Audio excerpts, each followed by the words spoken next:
राधे राधे भक्तों आप सभी को विजय एकादशी की बहुत बहुत बधाई हो। विजय एकादशी की कथा का श्रवण करेंगे।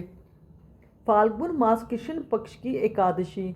धर्मराज युधिष्ठिर बोले कि हे जनार्दन, फाल्गुन मास के कृष्ण पक्ष की एकादशी का क्या नाम है तथा उसकी विधि क्या है, सो सब कृपा पूर्वक कहिए।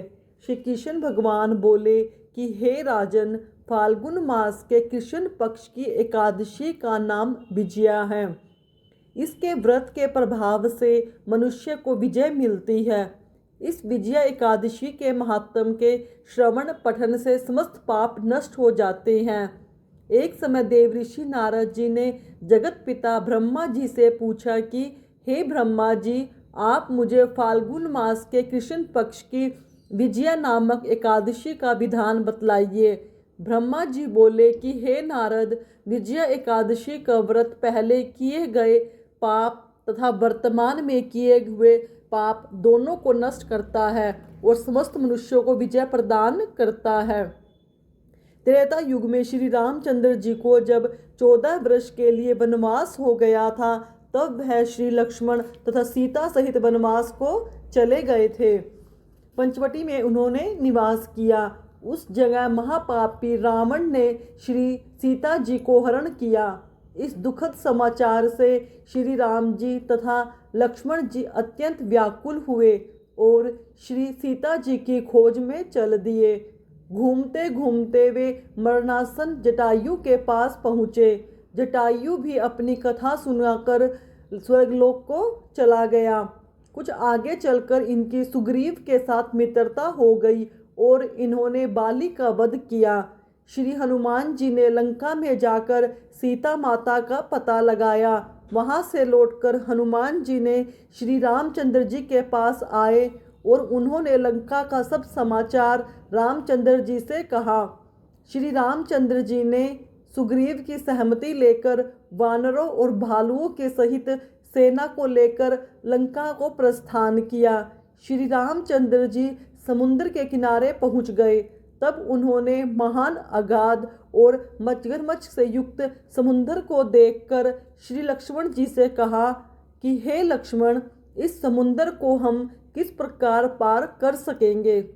आप आदि पुरुष पुरुषोत्तम हो और सब भली भांति जानते हो। यहाँ से करीब आधा योजन की दूरी पर कुमारी द्वीप में बकलादम नामक मुनि रहते हैं।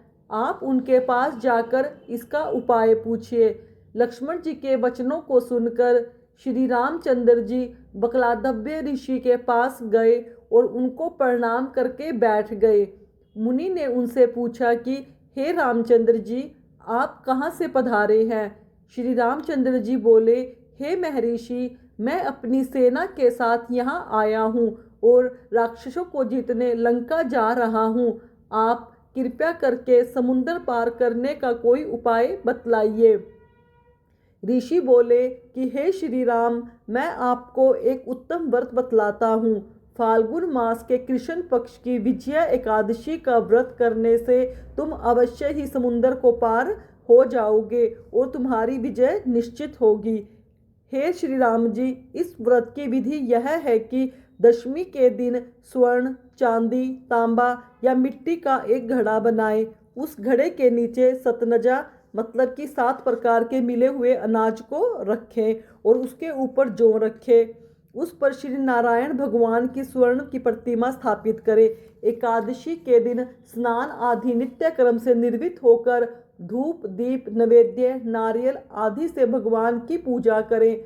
उस समस्त दिन भक्ति पूर्वक घड़े के सामने व्यतीत करें और रात्रि को भी उसी तरह बैठे रहकर जागरण करें। द्वादशी के दिन नदी या तालाब के किनारे स्नान आदि से निर्वित होकर उस कलश को ब्राह्मण को दे देना चाहिए।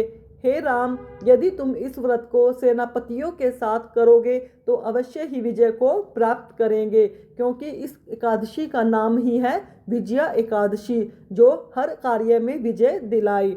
श्री रामचंद्र जी ने विधि पूर्वक विजय एकादशी का व्रत किया और इसके प्रभाव से दैत्यों के ऊपर विजय प्राप्त हुई। हे राजन, जो मनुष्य विजय एकादशी व्रत को विधि पूर्वक करेगा उसकी दोनों लोकों में विजय होगी।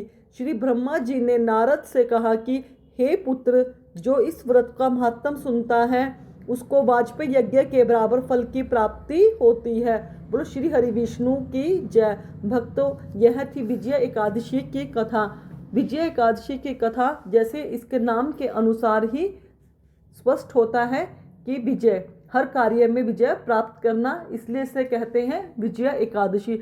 विजय एकादशी का व्रत पूरी श्रद्धा, भाव और निष्ठा के साथ रखें तो भगवान आपको हर कार्य में अवश्य ही सफलता दिलाएंगे। धन्यवाद भक्तों।